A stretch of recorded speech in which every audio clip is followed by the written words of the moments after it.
చక్కదిగా ఉండి చక్కగా ప్రతి నెల కూడా ఇద్దరు కలిసి మాస్కం పెట్టుకోవడం మంచిది.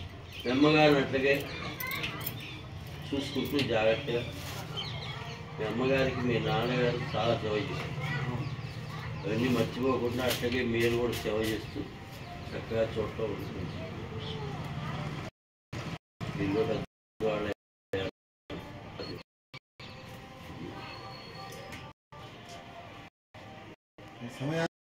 సమయంలో ఏది చేయాలి ప్రాత సంధ్యావనం సాయం సంధ్యావనం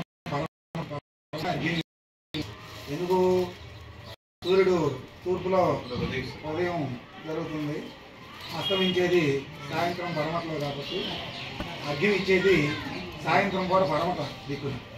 కాబట్టి ఏ సమయంలో చేయగలిసినటువంటి యజ్ఞము ఆ సమయంలో చేస్తేనే దాని యొక్క ఇది అంటే. కాబట్టి ఇప్పుడు మాతృ సేవ చేసుకునేటువంటి ఇది మీకు అవకాశం వచ్చింది. ఆయన ఉన్నప్పుడు కూడా రాంబాబాయి బాగానే సేవ చేస్తున్నాడు, నువ్వు వచ్చినప్పుడు నువ్వేమి జల్లిగా ఉండేది చేసేవాళ్ళు చేస్తూనే ఉంటారు, మీరు కూడా చేసుకోవచ్చు.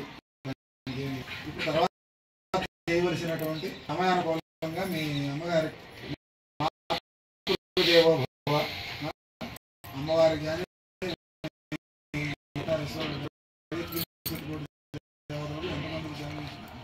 మాతృస్థానం తర్వాత కాబట్టి మాతృదేవోభవాన్ని ఆమె సేవ చేసుకునేది.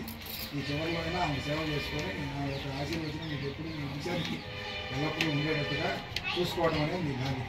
జీవిత వాక్యకైనా ప్రత్యక్షంగా దయాయం పిండదానైనా ప్రతి కర్తృపితృవిధి చేయవలసిన గైలో పిండం పెడితే శాస్త్రం సంవత్సరిక పర్యంతం పూర్తయిన తర్వాత ఒక్కసారైనా గైలో పిండం పెట్టి శ్రాద్ధం చేయండి. ఇట్లాగే ఎన్నో పుణ్యక్షేత్రాల్లో శ్రాద్ధం చేయండి. ఇవన్నీ చేయాలంటే ముందు సంవత్సర పర్యంతంలో చేయవలసిన విధులను ఆచరించి తదనంతరం సంవత్సరిక పర్యంతం తర్వాత అమావాస్య నాడు ముఖ్యంగా ఈ యొక్క దర్శిశ్రాద్ధం అనేది పెట్టాలి. దర్శిశ్రాద్ధం చేస్తే శ్రాద్ధం కూడా అధికారం జరుగుతుంది. కాబట్టి దాన్ని ఆచరించి ఈ నరవాసికాలు ఇవన్నీ కూడా చక్కగా చేసుకోవాలి. బందరికాన్ని ఎప్పుడు బందరికాన్ని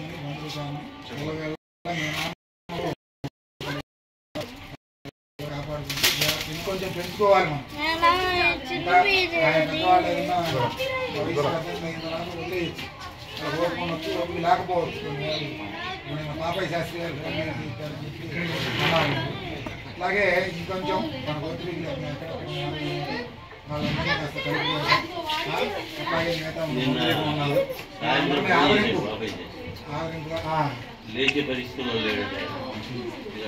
చేసుకోవడం.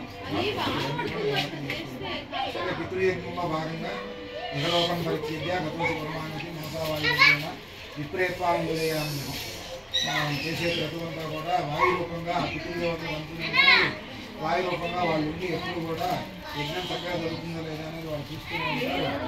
ఆ ఇది ఆ గౌరవము ఆ భయం ఎప్పుడూ మనం పితృయజ్ఞం ఉండవలసింది.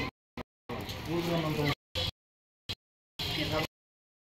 అన్ని యజ్ఞాలు అన్ని చక్కగా చేసుకోవాల్సిందే. అన్ని కూడా ఆలోచనగా చేసుకొని నరమాసం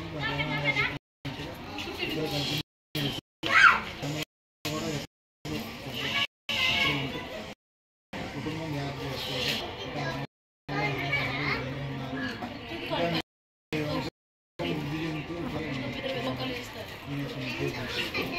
ఇంకా చాలా చెప్పొచ్చు. ఇప్పుడు దశాహం వరకు కూడా మనం చేసిన పితృశ్రాద్ధంలో రోజుకో అవయవము ఆ జీవుడికి ఏర్పడి 10వ రోజుతో సంపూర్ణ అవయవాలు ఏర్పడి